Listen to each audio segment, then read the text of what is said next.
Matching headings question টাইপটা, এই question টাইপের মিল সব থেকে বেশি হলো ম্যাচিং ইনফরমেশনের সাথে। ম্যাচিং ইনফরমেশন যদি আমাদের মনে থাকে, তাহলে আমরা দেখছিলাম যে ম্যাচিং ইনফরমেশন কোয়েশ্চন টাইপে আমাদেরকে মূলত প্রশ্নের মধ্যে থাকা তথ্যগুলা প্যাসেজের থেকে খুঁজে বের করতে হয়। প্যাসেজের কোন সেকশনে কোন প্যারাগ্রাফে আমাকে এই তথ্যগুলা বলা হয়েছে, ওইটাই মূলত খুঁজে বের করে প্রশ্নের সাথে মিলাতে হয়। লিস্ট অফ হেডিংস বা ম্যাচিং হেডিংসও কিন্তু সিমিলার। পার্থক্য শুধু এতটুকু যে ম্যাচিং ইনফরমেশনের ক্ষেত্রে একটা স্পেসিফিক ইনফরমেশন আমরা খুঁজবো, আর লিস্ট অফ হেডিংস এর ক্ষেত্রে আমরা মূলত পুরো সেকশনটা, একটা পেসেজের বিভিন্ন সেকশন আছে, ওই সেকশনগুলা সেকশনগুলার ওভারঅল থিম, সেকশনগুলা দিয়ে কি বোঝানো হচ্ছে, বা একটা প্যারার ওভারঅল থিম, একটা প্যারার ওভারঅল ইমপ্লিকেশন কি, ওইটা আমরা খুঁজে বের করব। এবং ওইটা খুঁজে বের করে আমরা এই যে লিস্ট অফ হেডিংস যেটা আছে, আমরা যে লিস্ট দেখতে পাচ্ছি, এই লিস্টের সাথে মিলাবো। এবং যেই প্যারাগ্রাফ বা যেই সেকশনের জন্য যেই হেডিংটা বেশি উপযোগী হবে, ওইটার জন্য আমরা ওই হেডিংটাই আনসার হিসেবে সিলেক্ট করব।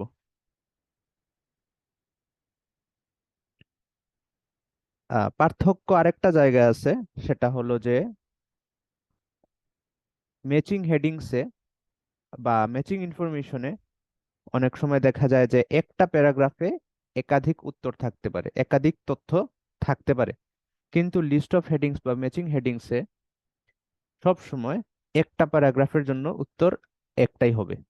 সো এই হিসেবে লিস্ট অফ হেডিংস কিছুটা ইজি। বাদ বাকি প্রায় সবকিছুই সমান। যেমন সিরিয়ালে আসবে না, আপনাকে মূলত খুঁজে বের করতে হবে, যে কোনো সিরিয়ালেই আসতে পারে। তাহলে আমরা প্রশ্নটা একবার দেখে নিই প্রথমে, প্রশ্নের মধ্যে কি লেখা আছে।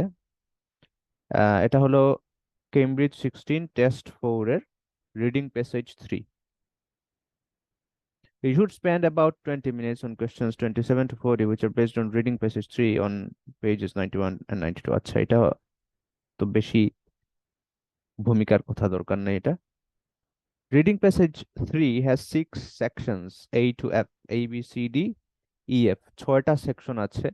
রিডিং প্যাসেজ 3 কে তারা 6টা ভাগে ভাগ করছে, এবং প্রত্যেকটা ভাগের জন্য আমাকে মূলত এখানে একটা একটা করে হেডিং চুজ করতে হবে। হেডিং মানে শিরোনাম।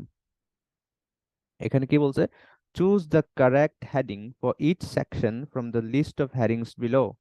যে প্রত্যেকটা সেকশনের জন্য আমাদেরকে শিরোনাম পছন্দ করতে হবে, শিরোনাম বাছাই করতে হবে, এবং শিরোনামের লিস্ট হলো এইগুলা। এখানে আমরা দেখতেছি যে 8টা শিরোনাম আছে। সো 2টা শিরোনাম এক্সট্রা দিয়ে দিছে আমাদেরকে কনফিউজ করার জন্য। Write the correct number I আইনা sorry 1 to 8 in boxes 27 to 32 on your answer sheet। যে আনসার শিটের জায়গায় আমাকে মূলত আনসার গুলা বসাতে হবে এইভাবে। যেমন 27 এর পাশে যে গ্যাপ থাকবে, এখানে বসাতে হবে সেকশন এর আনসার যদি 5 হয়, তাহলে আমি এখানে 5 বসাবো।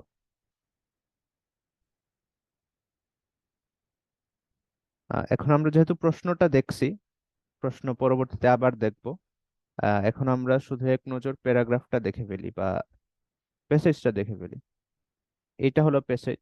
প্যাসেজের টাইটেল হচ্ছে অ্যাটিটিউডস টুয়ার্ডস আর্টিফিশিয়াল ইন্টেলিজেন্স। যে কৃত্রিম বুদ্ধিমত্তার ব্যাপারে আমাদের মনোভাব। কৃত্রিম বুদ্ধিমত্তার ব্যাপারে আমাদের মনোভাব কেমন, কেমন হওয়া উচিত, মানুষের মনোভাব কেমন, এই বিষয়গুলো নিয়ে মূলত এই আর্টিকেলে বা এই প্যাসেজে আলোচনা করা হবে। তো প্যাসেজের সেকশন গুলো আমরা অলরেডি জানতে পারছি যে 6টা আছে। এর মধ্যে এই যে সেকশন এ আমরা দেখতে পাচ্ছি, সেকশন এ হচ্ছে এতটুকু। এরপরে আবার আমরা সেকশন বি দেখতে পাচ্ছি। সেকশন বি তে আছে 2টা প্যারাগ্রাফ। এরপর সেকশন সি। এইভাবে আমরা যদি যেতে থাকি ডি, ই, এফ, এটা সেকশনের মাধ্যমে আমাদের শেষ হয়ে গেল। তো মোটামুটি 2 পৃষ্ঠা ব্যাপী একটা প্যাসেজ। এখন একটা প্রশ্ন হলো যে এই যে কোয়েশ্চেন, এটা তো পুরোটা পড়ার দরকার হবে আমাকে আনসার খুঁজে বের করার জন্য।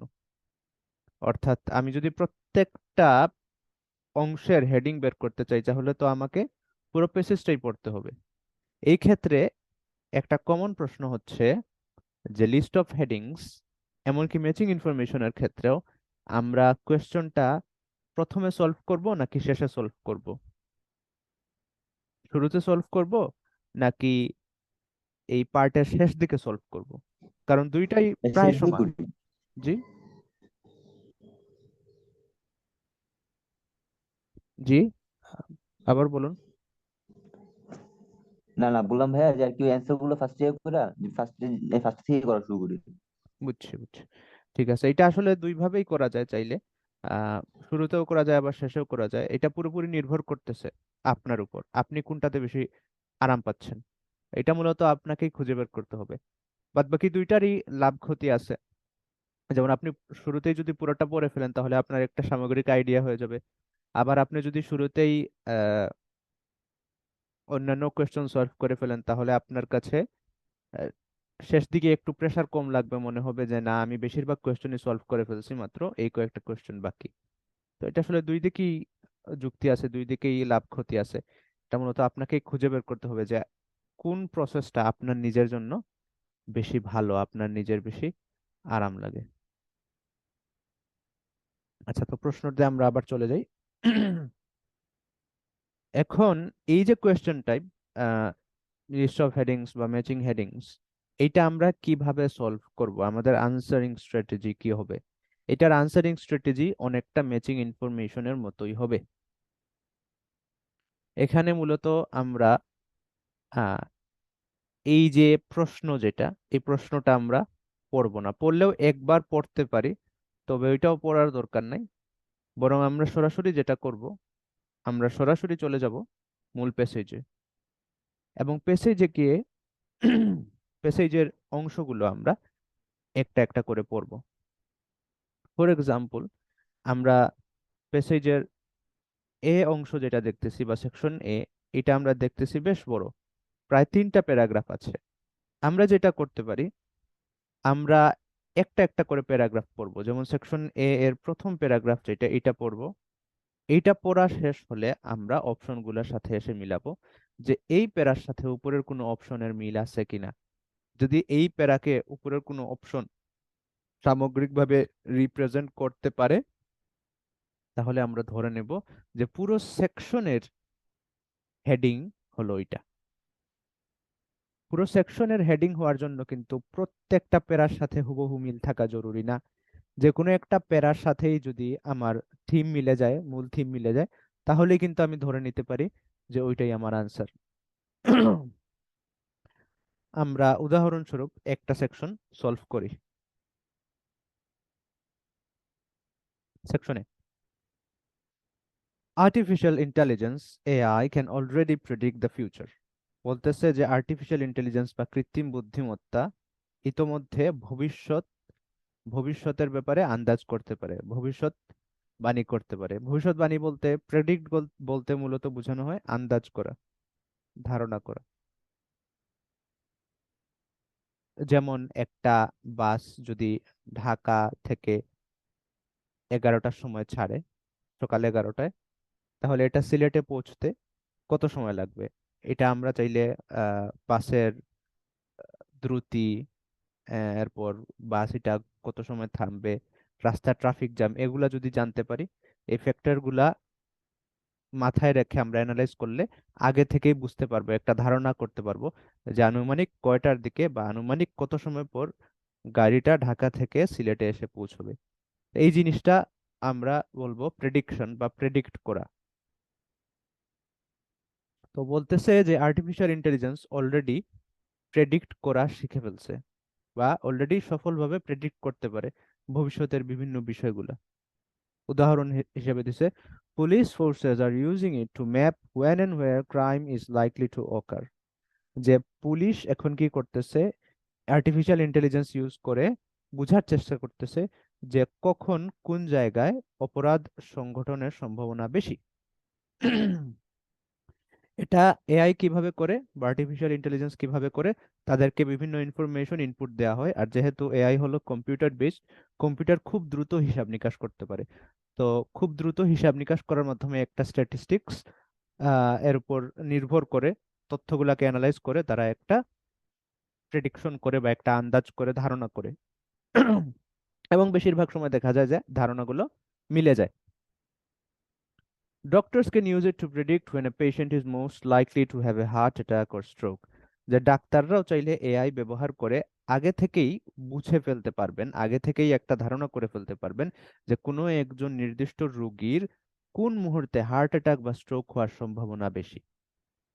Researchers are even trying to give AI imagination so it can plan for unexpected consequences.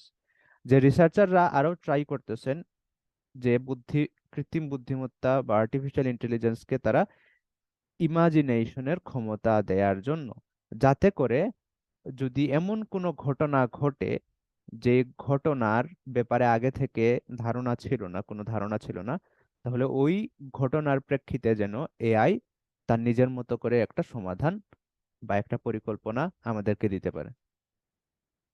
তাহলে এই যে প্যারাগ্রাফ, এই প্যারাগ্রাফে মূলত আমরা কি বুঝতে পারছি, এটার মেইন থিম কি, এটাই হবে আমাদের উদ্দেশ্য। আমরা এই উদ্দেশ্যেই প্যারাগ্রাফটা পড়বো। এখানে আমরা মূল থিম বুঝতে পারতেছি যে এআই এর অনেক উন্নতি হয়েছে, এআই অনেক কাজ করতে পারতেছে, এআই হলো ভবিষ্যতের ব্যাপারে একটা ধারণা আমাদেরকে দিতে পারতেছে, যে ধারণাটা বেশিরভাগ সময় মিলে যাচ্ছে বাস্তবতার সাথে।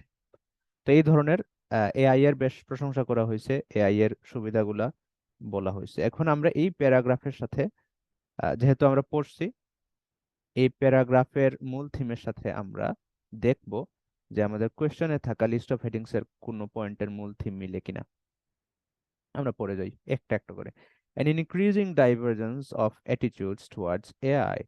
ডাইভারজেন্স মানে বিচ্ছিন্নতা বা বিক্ষিপ্ততা। একটা পয়েন্ট থেকে যখন বিভিন্ন দিকে কোনো কিছু যায় তখন এটাকে বলে ডাইভারজেন্স। অর্থাৎ একদিকে যাচ্ছে না, বিভিন্ন দিকে যাচ্ছে। তো এটা দিয়ে বোঝাচ্ছে যে আর্টিফিশিয়াল ইন্টেলিজেন্স বা কৃত্রিম বুদ্ধিমত্তার ব্যাপারে আমাদের মনোভাবটা ডাইভার্জেন্ট হয়ে যাচ্ছে, আমাদের মনোভাব বিক্ষিপ্ত হচ্ছে, এক একজন এক এক মতামত রাখছে।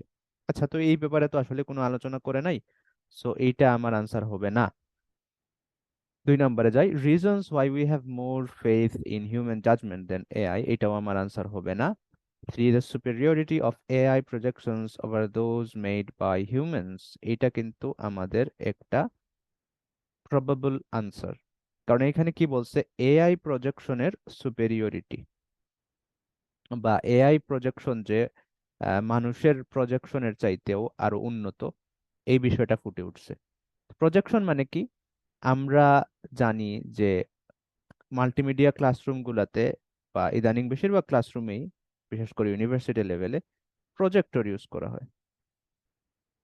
প্রজেক্টর কি, প্রজেক্টরের কাজ হচ্ছে স্ক্রিনের যে বিষয়গুলো আছে ওগুলাকে একটা ওয়ালের মধ্যে বা একটা পর্দার মধ্যে প্রজেক্ট করা, অর্থাৎ দেখানো, হুবহু দেখানো। তো এটা হলো প্রজেক্টরের কাজ, এটা এক ধরনের প্রজেকশন। তো এই প্রজেকশনের সাথেও মিল আছে আরেকটা প্রজেকশন, সেটা হচ্ছে প্রেডিকশন, অর্থাৎ সামনে কি হতে যাচ্ছে সেটার একটা চিত্র ফুটিয়ে তোলা। তো চিত্রটা যে চিত্র আকারেই ফুটিয়ে তুলতে হবে এটা জরুরি না, বরং এটা তথ্য আকারেও ফুটিয়ে তোলা যায়। তাহলে আমরা বুঝতে পারছি যে এখানে প্রজেকশন শব্দটা প্রেডিকশনের সিনোনিম হিসেবে ইউজ করা হয়েছে, বা প্রায় সিনোনিম হিসেবে ইউজ করা হয়েছে। তাহলে এটা আমাদের আনসার কেন হতে পারে, কারণ আমরা অলরেডি দেখছি যে আমরা যেই ফার্স্ট প্যারাগ্রাফ পড়ছি ওইটাতে এআই এর প্রেডিকশন নিয়ে আলোচনা আছে, এবং এখানেও এআই এর প্রজেকশন নিয়ে আলোচনা আছে, এবং বলা হইতেছে যে এআই এর প্রজেকশন গুলা অনেক ভালো, এবং আমরা ফার্স্ট প্যারাগ্রাফে পড়ছিলাম যে এআই এর প্রজেকশন অনেক ভালো। আচ্ছা, তো আমরা বুঝতে পারতেছি যে এইটা আমাদের সব থেকে ভালো ক্যান্ডিডেট এখন পর্যন্ত। আমরা বাকি প্রশ্নগুলো পড়ে ফেলবো শুধু শিওর হওয়ার জন্য যে এর চাইতে আরো ভালো অপশন আছে কিনা।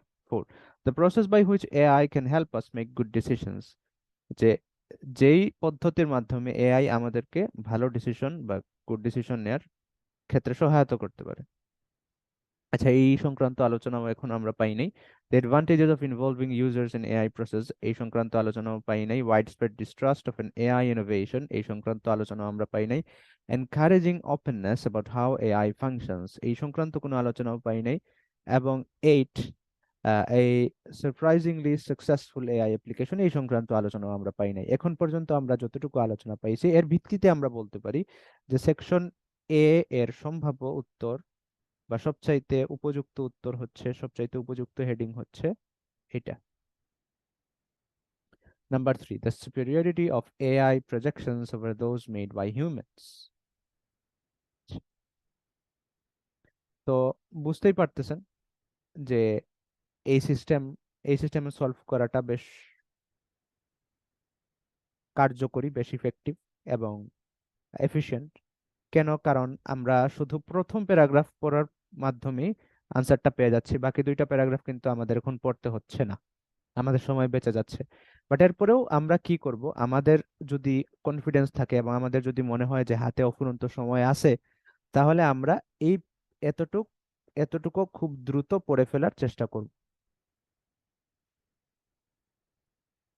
দ্রুত পড়ে ফেললে হবে কি, আমাদের আনসার ঠিক আছে কিনা বা অন্য কোনোটা আনসার হতে পারে কিনা এই জিনিসটা আমরা আরো কুইকলি বা আরো নিশ্চিতভাবে ফিল্টার করে ফেলতে পারবো।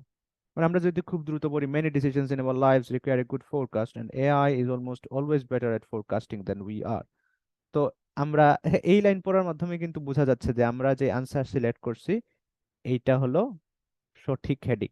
আর কিন্তু আমার মনে হয় না পড়ার দরকার আছে, কারণ এখানে কি বলছে, many decisions in our lives require a good forecast, যে আমাদের জীবনের অনেক ডিসিশনেরই ভালো একটা ফোরকাস্ট দরকার হয়। ফোরকাস্ট মানে কি? ফোরকাস্ট মানেও ভবিষ্যতের ব্যাপারে ধারণা, ভবিষ্যতের আন্দাজ, ভবিষ্যৎবাণী। যেমন ওয়েদার ফোরকাস্ট করা হয়।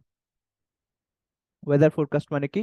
এই যে আবহাওয়াবিদরা বা আবহাওয়া বার্তাবাহক যারা, তারা কি করেন, আগে থেকেই জানান যে ফর এক্সাম্পল আজ ঢাকায় রাত 12টার পর কালবৈশাখী ঝড় ও বৃষ্টি হতে পারে।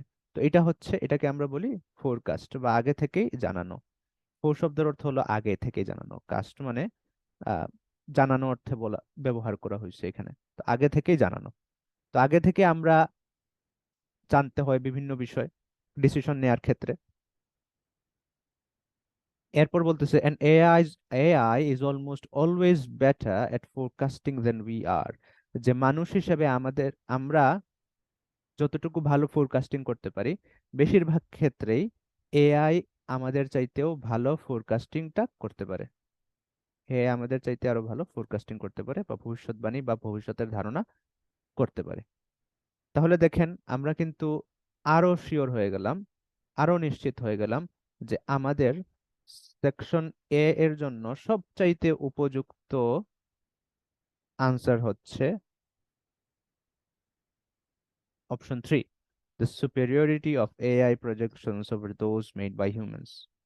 এখন যেহেতু আমরা এইটার আনসার পেয়ে গেলাম, আমরা যেটা করব, আমরা এটাকে এরকম একটা দাগ দিয়ে কেটে ফেলবো। এতে হবে কি, যখন আমি সেকশন বি পড়বো, তখন সেকশন বি এর জন্য অপশনগুলো পড়তে গিয়ে 3 নম্বর অপশনটা আমি অ্যাভয়েড করব, এটার জন্য আমার সময় বাঁচবে। প্লাস এই জিনিসটা আমার মনোযোগও ক্ষুণ্ণ করতে পারবে না। তো এটা হচ্ছে মূলত আনসারিং স্ট্র্যাটেজি। আনসারিং স্ট্র্যাটেজি গুলা আমরা আরেকবার পয়েন্ট আকারে দেখে নিই।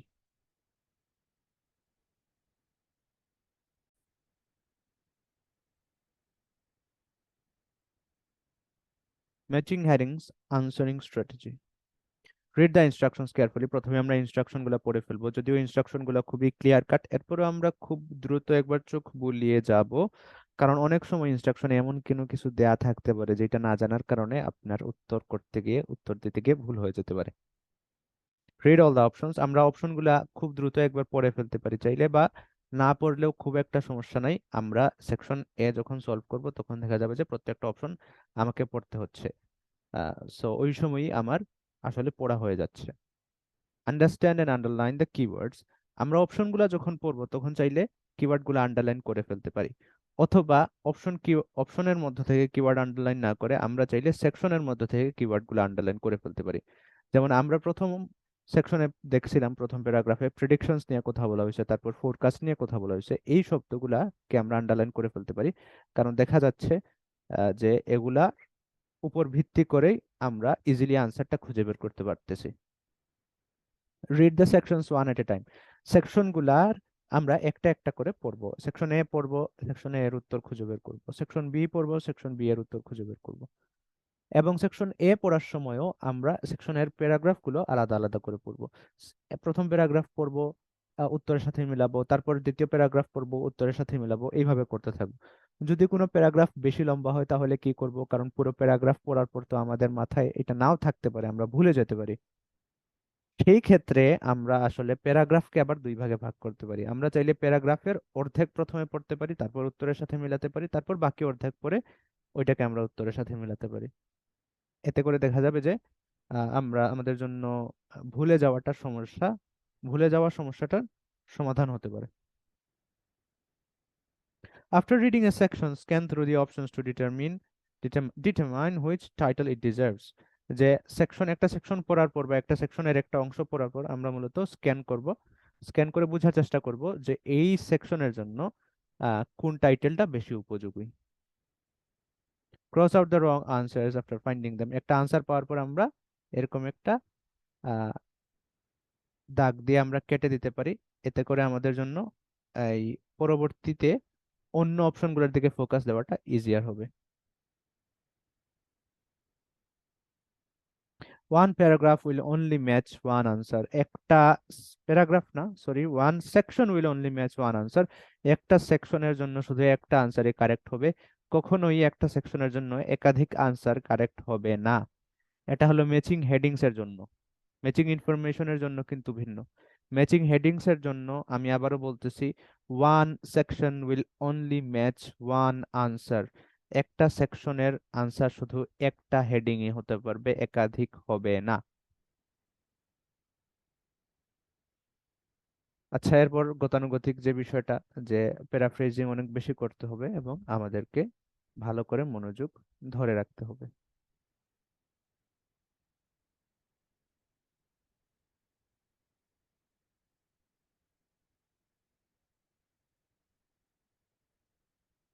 এখন আমাদের কাজ হবে এটা সলভ করে ফেলা। এইটা এখানে যেহেতু 1 2 3 4 5 6টা প্রশ্ন আছে এবং প্রায় পুরো প্যারাগ্রাফটাই পড়তে হবে এগুলোর উত্তর খুঁজে বের করার জন্য, এজন্য আমি আপনাকে 10 মিনিট সময় দিচ্ছি। 10 মিনিট সময়ের মধ্যে, 10 থেকে 12 মিনিট সময়ের মধ্যে আপনি এটা সলভ করার চেষ্টা করুন এবং শেষ হলে আমাকে জানাবেন। এর আগে ঠিক যদি আছে। কোনো প্রশ্ন থাকে তাহলে জানাতে পারেন।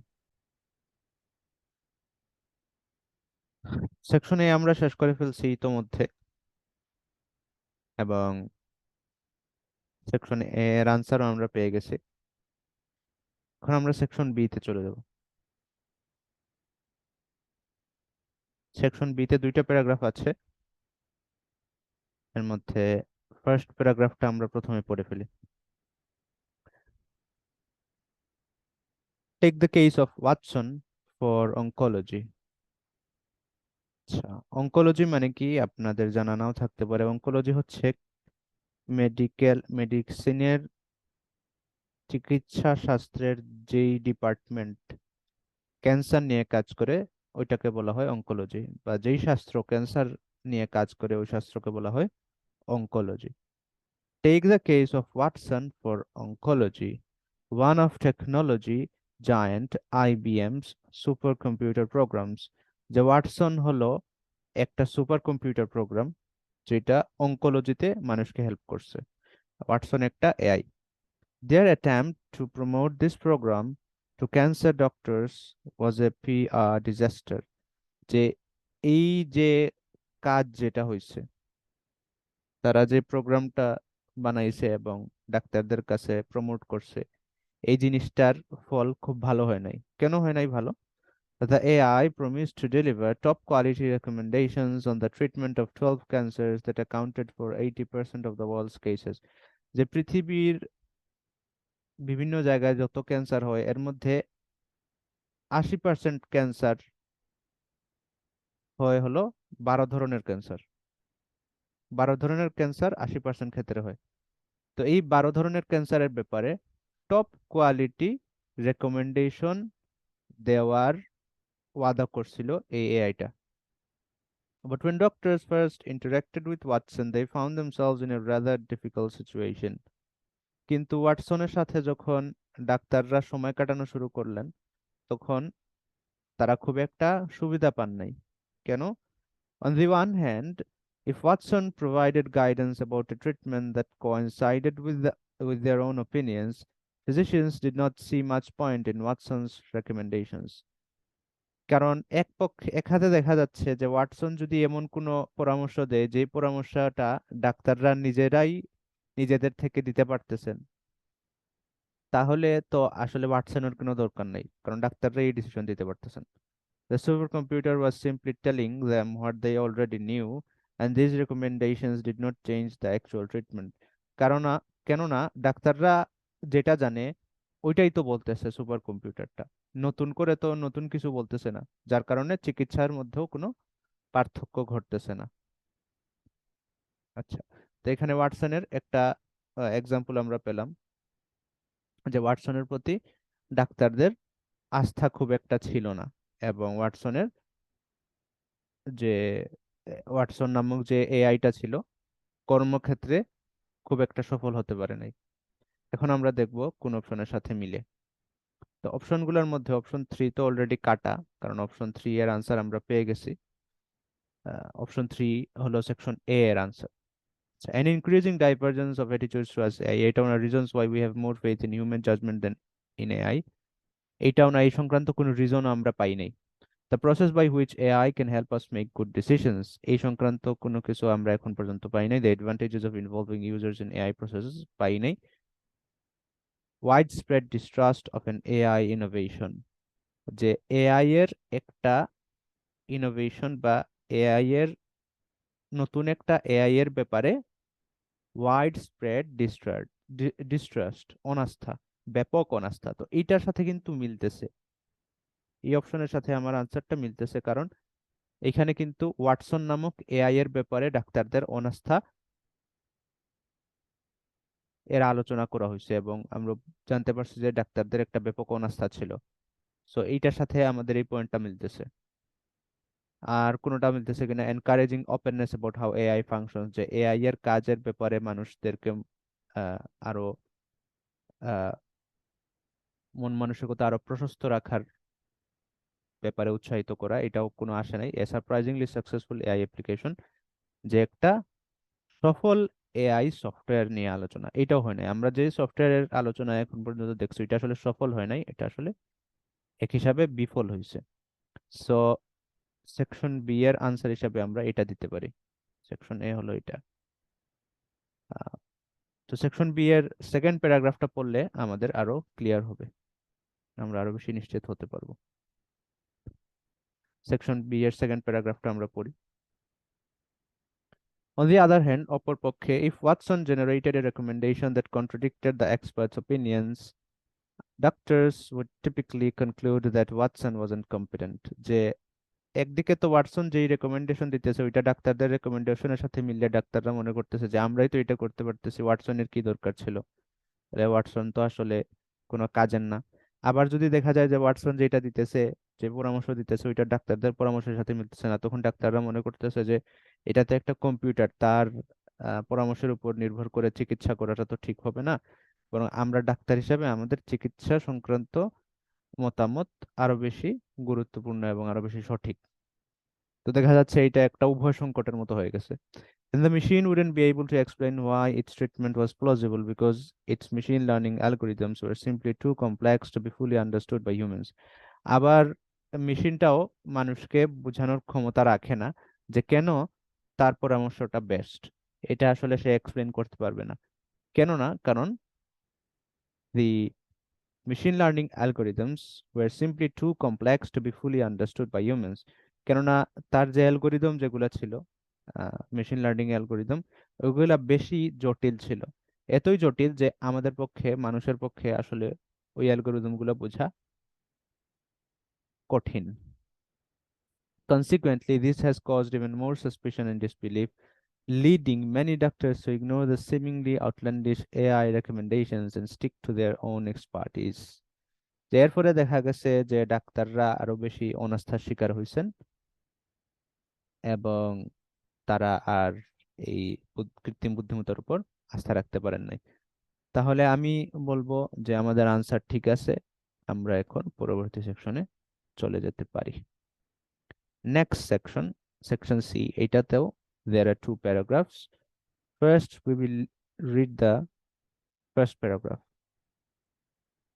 Let's see and try to understand what it says.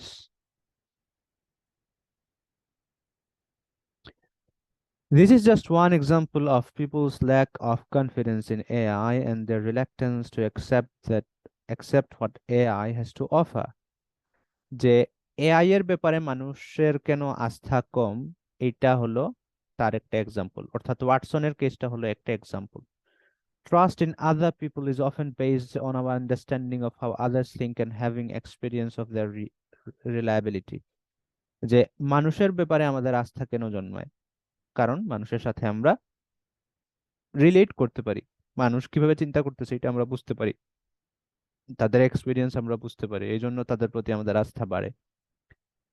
This helps create a psychological feeling of safety. এটার কারণ দেখা যায় যে মনস্তাত্ত্বিক এক ধরনের নিরাপত্তার অনুভূতি কাজ করে। AI on the other hand is fairly new and unfamiliar to most people. কিন্তু কৃত্রিম বুদ্ধিমত্তা কিন্তু এক ধরনের নতুন প্রযুক্তি এবং এআই বেশিরভাগ মানুষের কাছেই অপরিচিত। তো অপরিচিত জিনিসের প্রতি মানুষের আস্থা হওয়া, অপরিচিত জিনিসের প্রতি নিজেকে সেফ মনে করা, এটা করতে এমনিতেই সময় লাগে। Even if it can be technically explained, AI's decision-making process is usually too difficult for most people to comprehend. যে যদিও এআই কেন সার্থক বা এআই কেন সঠিক, এটার বোঝানো, এটা টেকনিক্যালি বোঝানো সহজ, কিন্তু এআই কিভাবে কাজ করে, এআই ডিসিশন কিভাবে নেয়, এটা বোঝানো বেশিরভাগ মানুষকেই সম্ভব না, এটা বোঝা বেশিরভাগ মানুষের পক্ষেই সম্ভব না। And interacting with someone we don't understand can cause anxiety and give us a sense that we're losing control. এবং স্বাভাবিকভাবে এমন কারো সাথে যদি আমরা সময় কাটাই যার ব্যাপারগুলো আমরা মোটেও বুঝতে পারি না, তাহলে দেখা যাবে যে আমাদের মধ্যে এংজাইটি বা অস্থিরতা কাজ করতেছে, অথবা আমাদের মনে হবে যে আমরা আসলে কন্ট্রোল হারিয়ে ফেলতেছি, আমরা আসলে হীনমন্যতায় ভুগ। আচ্ছা, তো এখানে মূলত এক্সপ্লেন করা হয়েছে যে কেন মানুষ এআই এর উপর আস্থা করতে পারে না। দেখি তো এই সংক্রান্ত কোনো আলোচনা আছে কিনা।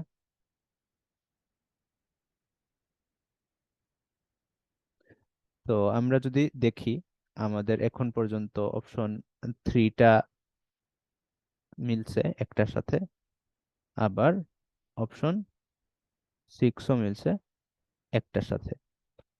এখন আমরা আবার শুরু থেকে পড়ি। an increasing divergence of attitudes towards AI, AI এর ব্যাপারে মানুষের মনোভাবের বিক্ষিপ্ততা, এই সংক্রান্ত কোনো আলোচনা পাই নাই। 2 reasons why we have more faith in human judgment than in AI, যে কেন এআই এর জাজমেন্ট, এআই এর জাজমেন্টের চাইতে, ডিসিশন সিদ্ধান্তের চাইতে মানুষের সিদ্ধান্তের উপর আমাদের আস্থা বেশি। তো এটাই হলো মূলত answer. So the answer for section C would be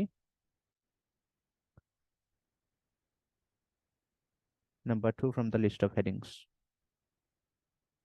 section A ছিল 3, সেকশন B ছিল 6 এবং সেকশন C হচ্ছে নাম্বার 2।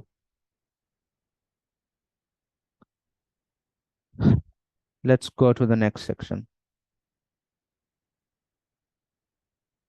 আচ্ছা, সি আমরা পড়ছি, এখন আমরা সি এর ফার্স্ট প্যারাগ্রাফ পড়ছি, সি এর সেকেন্ড প্যারাগ্রাফটা আমরা চাইলে খুব দ্রুত পড়ে ফেলতে পারি, শুধুমাত্র নিশ্চিত হওয়ার জন্য।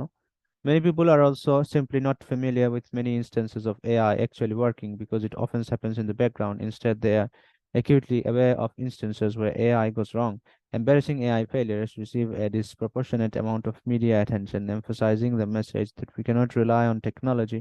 Machine learning is not foolproof, in part because the humans who design it aren't. তো এইখানেও আসলে আমাদের অলরেডি আমরা যে উত্তর পাইছি ওইটাই যে সঠিক এই ব্যাপারে আমরা নিশ্চয়তা পাচ্ছি।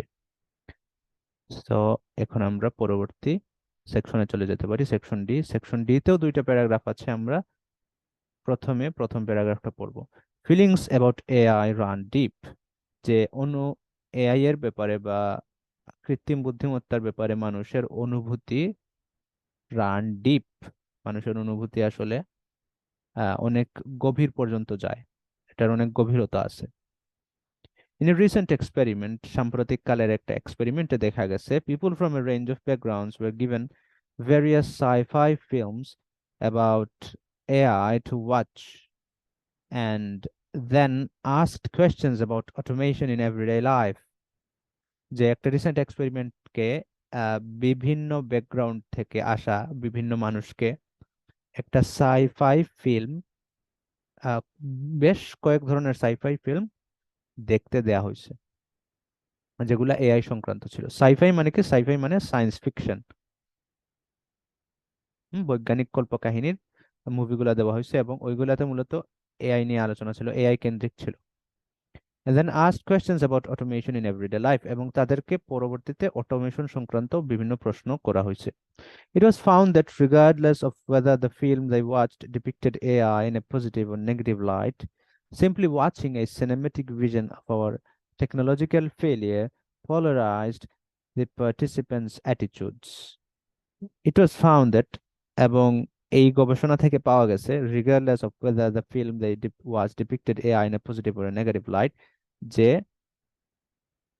কোনো কোনো মুভিতে এআই কে পজিটিভলি দেখানো হয়েছে আবার কোনো কোনো মুভিতে নেগেটিভলি দেখানো হয়েছে, তবে এইটার কারণে এইটার কোনো প্রভাব পড়ে নাই যারা দেখছে তাদের উপর, বরং মূলত প্রভাব কিসের পড়ছে? Simply watching a cinematic vision of our technological future polarise the participants attitudes, বরং শুধুমাত্র মুভির দেখার কারণেই, মুভির যে ভিউ, যেটা সিনেমেটিক যে ভিউ, শুধুমাত্র এইটার প্রভাবেই দেখা গেছে যে পার্টিসিপেন্ট বা গবেষণায় অংশগ্রহণকারীদের মধ্যে এআই সংক্রান্ত মনোভাবের পলারাইজেশন ঘটছে।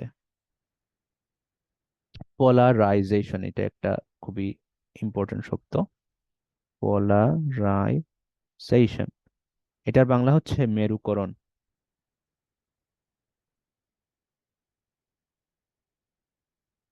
মেরুকরণ, মেরুকরণ মানে কি? পোল, পোল মানে হচ্ছে মেরু। তো আমরা জানি যে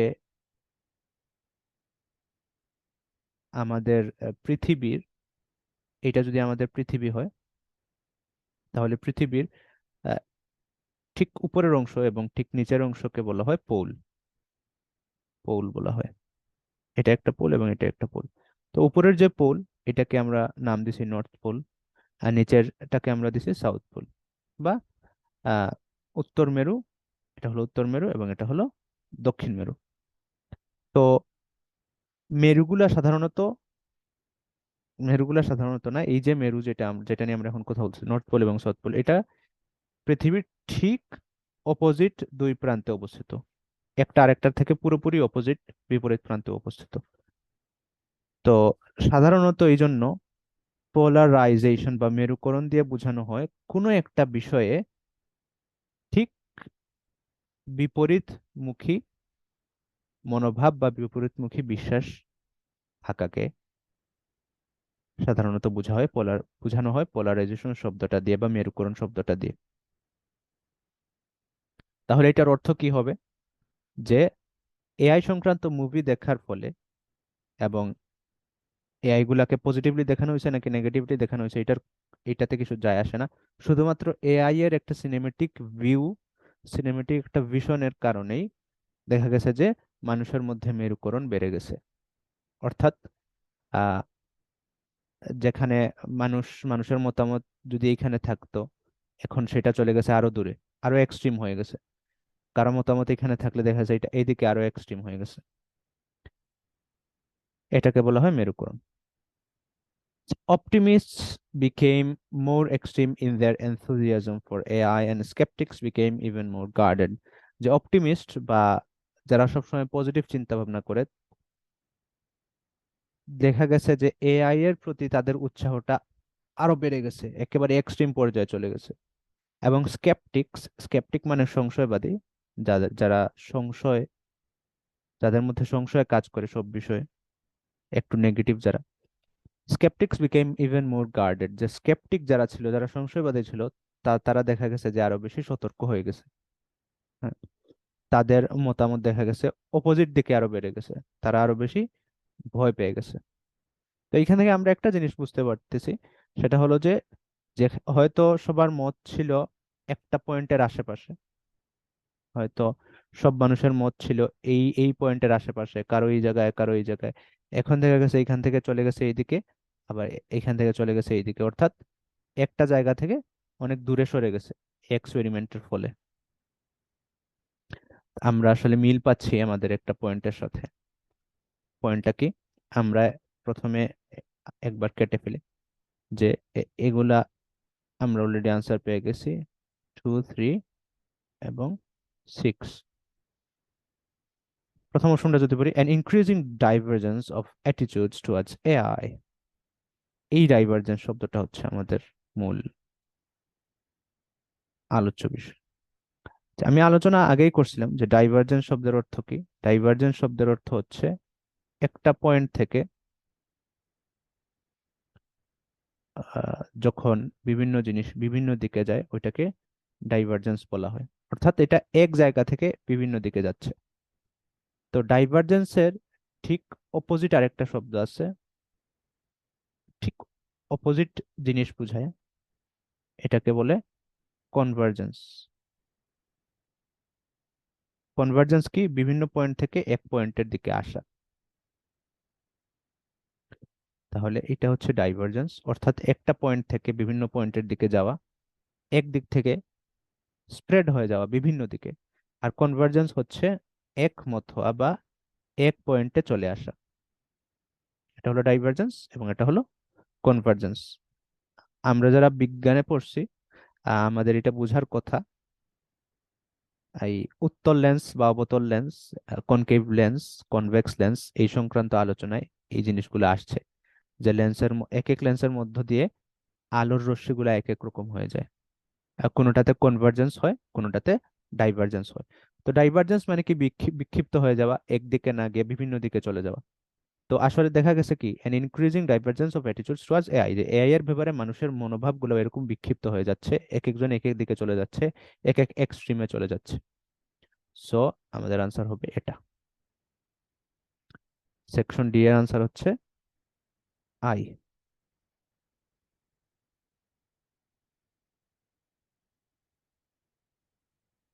আলহামদুলিল্লাহ আমরা 4টা শেষ করে ফেলছি, আর মাত্র 2টা বাকি। Let's move on to the next section.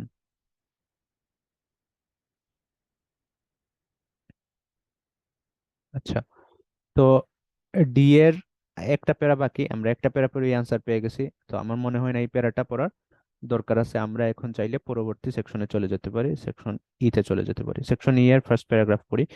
Fortunately we already have some ideas about how to improve trust in AI. যে আমাদের জন্য সৌভাগ্যজনকভাবে কিছু আইডিয়া আছে আমাদের কাছে। We have some ideas about how to improve trust in AI, যে AI এর ব্যাপারে, এআই এর উপর মানুষের কিভাবে আস্থা বাড়ানো যায় এই সংক্রান্ত কিছু আইডিয়া আছে। আইডিয়াগুলো বলতেছে, simply having previous experience with AI can significantly improve people's opinions about the technology, as was found in the study mentioned above। যে দেখা গেছে যে এআই এর ব্যাপারে যদি মানুষের পূর্ব অভিজ্ঞতা থাকে, এআই এর সাথে যদি মানুষ সময় কাটায়, তাহলে এটার ফলে কি হবে? Can significantly improve people's opinions about the technology, এই প্রযুক্তির ব্যাপারে মানুষের মতামত সিগনিফিকেন্টলি ইমপ্রুভ হয়ে যাবে। As was found in the study mentioned above, evidence also suggests the more you use other technologies such as the internet, the more you trust them। তাছাড়াও বিভিন্ন প্রমাণের ভিত্তিতে বলা যায় যে যখন নতুন প্রযুক্তি আসে, একটা প্রযুক্তির সাথে আমরা যত বেশি সময় কাটাবো, উদাহরণ হিসেবে ইন্টারনেটের কথা দিচ্ছে, the more you trust them, তত বেশি আমাদের ওই প্রযুক্তির প্রতি আস্থা বাড়তে থাকে। আচ্ছা, তাহলে এখানে একটা টেকনিক বলছে যে কিভাবে এআই এর উপর আস্থা বাড়ানো যায়। এখন আমরা দেখব যে আমাদের অপশনের মধ্যে এই ধরনের কোনো পয়েন্ট আছে কিনা। অলরেডি আমরা এগুলো শেষ করে ফেলছি, এগুলো আবার কেটে দিচ্ছি। আমরা শুধু বাকিগুলো পড়বো। Option 4, the process by which AI can help us make good decisions, এই সংক্রান্ত আলোচনা আমরা পাই নাই। এখানে মূলত আলোচনা করা হচ্ছে আহ, এই পয়েন্টের অর্থ হচ্ছে যে এআই কিভাবে আমাদেরকে সাহায্য করতে পারে ডিসিশন মেকিং এর ক্ষেত্রে। সো এটা হবে না। 5 হচ্ছে the advantages of involving users in AI processes. হ্যাঁ, এআই এর যে প্রসেস গুলা, এগুলাতে মানুষকে ইনভলভ করলে কি কি সুবিধা পাবো, এটা আমাদের আনসার হওয়ার একটা সম্ভাবনা আছে।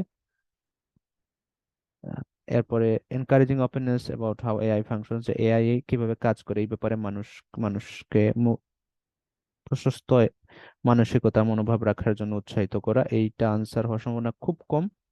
এ সারপ্রাইজিংলি সাকসেসফুল এআই অ্যাপ্লিকেশন, এইটাও আনসার হবে না। তাহলে আমাদের আনসারটা হওয়ার সম্ভাবনা 5 বেশি। আমরা এই সেকশনের পরে প্যারাগ্রাফে যাই, তাহলে আশা করতেছি আমরা আরো বেশি নিশ্চিত হতে পারবো।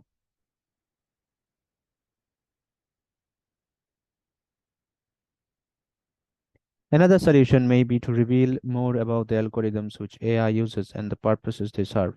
যে আরেকটা সমাধানের আরেকটা সিস্টেম হচ্ছে এটা, যে এআই এর অ্যালগোরিদম বা প্রোগ্রামিং যেগুলা, কিভাবে এআই কাজ করে এই সংক্রান্ত তথ্যগুলা মানুষের সামনে আরো বেশি প্রকাশ করে ফেলা, এবং এআই কেন কাজ করতেছে, এর উদ্দেশ্য কি, এটাও মানুষের সামনে সুস্পষ্ট করা। Several high-profile social media companies and online marketplaces already release transparency reports about government requests and surveillance disclosures. যে অলরেডি বিভিন্ন সোশ্যাল মিডিয়া কোম্পানিগুলা এবং অনলাইন মার্কেট প্লেস গুলা দেখা গেছে যে তাদের গোপন বিভিন্ন তথ্য বা ট্রান্সপারেন্সি রিপোর্ট গুলা গভর্নমেন্টের কাছে প্রকাশ করতে বাধ্য হয়েছে বা প্রকাশ করছে। Similar practice for AI could help people have a better understanding of the way algorithmic decisions are made.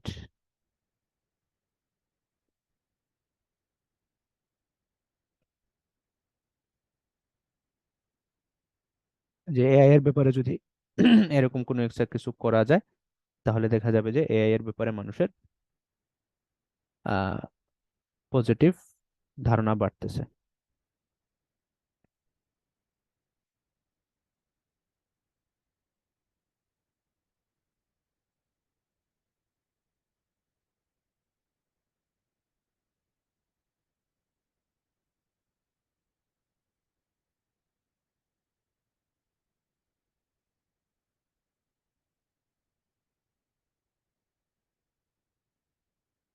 তো আমার মনে হচ্ছে যে এটার আনসার 5 হতে পারে, আবার 7ও হতে পারে। কারণ 5-এ বলা হচ্ছে যে এআই এর প্রসেসে মানুষদেরকে ইনভলভ করলে লাভ কি, এটা সরাসরি আসে নাই, বাট এটার একটা আবছা একটা সাজেশন পাওয়া যাচ্ছে। আবার এটা হতে পারে যে encouraging openness about how AI functions, যে এআই কিভাবে কাজ করে এটার ব্যাপারে প্রশস্ততাকে উৎসাহিত করা হচ্ছে। তো আমার মনে হয় 7 হওয়ার সম্ভাবনা বেশি। কারণ এখানে এই পয়েন্টে, এই প্যারাগ্রাফে, বিশেষ করে লাস্টের প্যারাগ্রাফে দ্বিতীয় সমাধান যেটা উল্লেখ করছে, এখানে বলছে যে মানুষের সামনে জিনিসটাকে ওপেন করতে হবে, জিনিসটাকে মুক্ত করতে হবে, মানুষের সামনে জিনিসটাকে আহ বিস্তারিতভাবে তুলে ধরতে হবে যে এআই আসলে কিভাবে কাজ করে। সো প্রশস্ততা থাকতে হবে এই জায়গায়। এই হিসাবে আমি ধরে নিচ্ছি যে 7 হচ্ছে ই এর answer.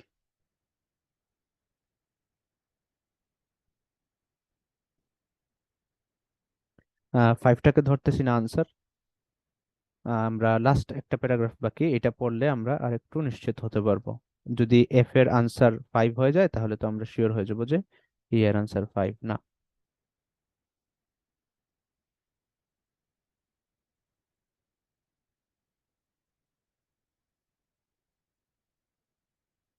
F, research suggests that allowing people some control over AI decision making could also improve trust and enable AI to learn from human experience. যে গবেষণা থেকে বোঝা যাচ্ছে যে মানুষকে যদি এআই ডিসিশন মেকিং এর উপর কিছু পরিমাণে কন্ট্রোল দেওয়া যায়, তাহলে এটার ফলে এআই এর প্রতি মানুষের আস্থা বাড়বে এবং এআই এরও সুযোগ বাড়বে মানুষের এক্সপেরিয়েন্স থেকে শিক্ষা গ্রহণ করার। অর্থাৎ এআই এর প্রসেসের মধ্যে মানুষদেরকে ইনভলভ করা সংক্রান্ত আলোচনা হচ্ছে। For example, one study showed that when people were allowed the freedom to slightly modify an algorithm, they felt more satisfied with its decisions, more likely to believe it as superior, and more likely to use it in the future. যে উদাহরণ হিসাবে দিচ্ছে যে একটা গবেষণায় পাওয়া গেছে যে মানুষকে যখন কিছু স্বাধীনতা দেওয়া হয়েছিল to slightly modify an algorithm, যে এআই এর একটা অ্যালগোরিদমকে একটু সম্পাদনা করার স্বাধীনতা যখন দেওয়া হয়েছিল, they felt more satisfied with its decisions. দেখা গেছে যে মানুষ ওই এআই এর সিদ্ধান্তের ব্যাপারে আরো বেশি সন্তুষ্ট ছিলেন, মোর likely to believe it was superior, এবং ওই এআই এর সিদ্ধান্তগুলাকে আরো বেটার মনে করার সম্ভাবনা বেড়ে গেছিল, and more likely to use it in the future, এবং ভবিষ্যতেও এটা আবার ব্যবহার করার সম্ভাবনা বেড়ে গেছিল। এখন আমরা দেখি তো আমাদের এই অপশনের সাথে কোনটা মিলতেছে।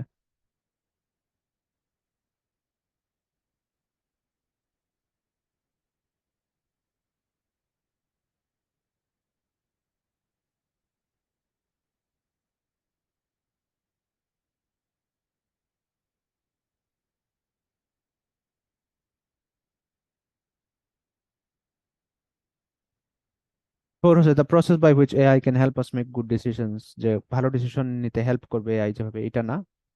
ফাইভ হচ্ছে the advantages of involving users in AI processes, যে এআই এর কার্যক্রমের মধ্যে মানুষদেরকে ইনভলভ করা।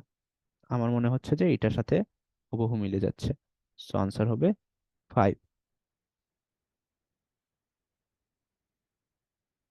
এই হিসাবে আমরা ধরে নিতে পারি ই এর আনসার আমরা যেটা সিলেক্ট করছিলাম ওইটাই, এটা হলো encouraging openness about how AI functions. এর আনসার আমরা দেখছিলাম 3, বি এর আনসার আমরা দেখছিলাম